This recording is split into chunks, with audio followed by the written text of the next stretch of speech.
In Italië is daar 'n baie mooi lewensfilosofie met die woorde dolce far niente, die soetheid van niks doen nie. Nou ek het dit nie gekies omdat ons nou 2 lang naweë na mekaar gehad het nie, nee. Maar die soetheid van niks doen nie, is nie luiheid nie. Dis nie om jou verantwoordelikhede te ontvlug nie. Dis iets dieper. Dit gaan oor om werklik teenwoordig te wees, om stil te raak, om jouself toe te laat om 'n oomblik te beleef sonder om dit te jaag, om jou oggendkoffie nie net te drink nie, maar te proe, om die warmte van die beker in jou hande te voel, om die oomblik nie net te oorleef nie, maar werklik, kom ons noem dit, te bewoon. Nou ons leef in 'n wêreld wat altyd aan die hardloop is.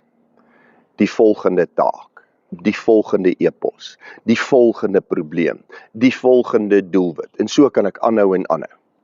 En selfs wanneer ons rus ons haastig.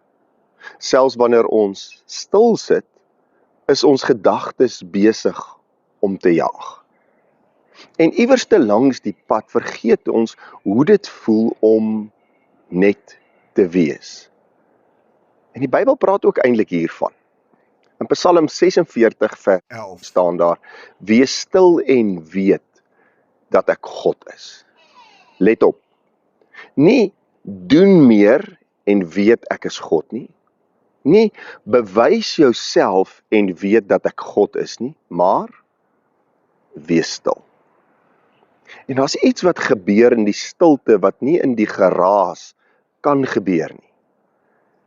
Jesus self het dit geleef. Ons lees in Lukas 10 vers 38 tot 42 die mooi verhaal van Martha wat besig is, hard in die werk, rondskarrel, alles regmaak, en Maria, sy sit net by Jesus se voete.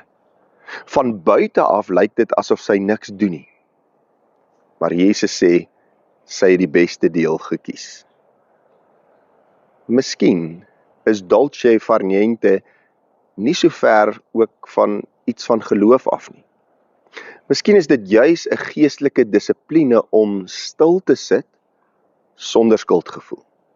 Om nie altyd iets te wil doen in die naam van geloof nie.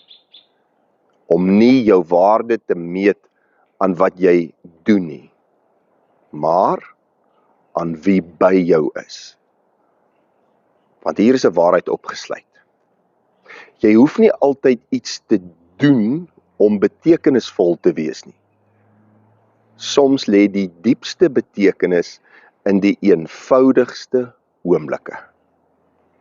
'n Koppie koffie, stil oggend wat ek vanoggend beleef in die natuur, 'n asemteug, 'n gebed sonder woorde. En dis waar jy besef, God is nie net in die groot oomblikke nie, maar hy is ook in die klein, stil, ongesiensde oomblikke. Ons jaag so maklik na 'n lewe wat vol is. Maar God nooi jou na 'n lewe wat diep is. En soms begin dit nie deur meer te doen nie, maar deur net vir 'n oomblik stil te word. En die soetheid van niks doen nie, saam met God te ontdek. Dolce far niente. Kom ons bid saam. Genadige God, Hemelse Vader, Heer, dankie dat ons in ons gejaagde wêreld vanoggend net vir 'n oomblik kan stil word en tot U kan bid. Dankie dat ons net in U teenwoordigheid kan wees. Heer, daar is soveel probleme, bekommernisse, onsekerhede, twyfels wat ons het. Maar dankie dat ons hierdie oomblik kan gebruik om net weer te besef, U is by ons, U is teenwoordig. Gee ook dat ons in ons lewens gereeld tye sal inrig, tye sal skeduleer, om net saam met U te kan wees. Ons bid dit in Jesus Christus se naam alleen. Amen.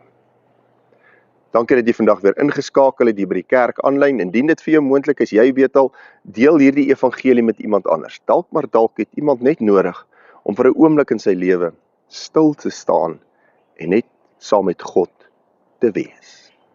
Tot 'n volgende keer.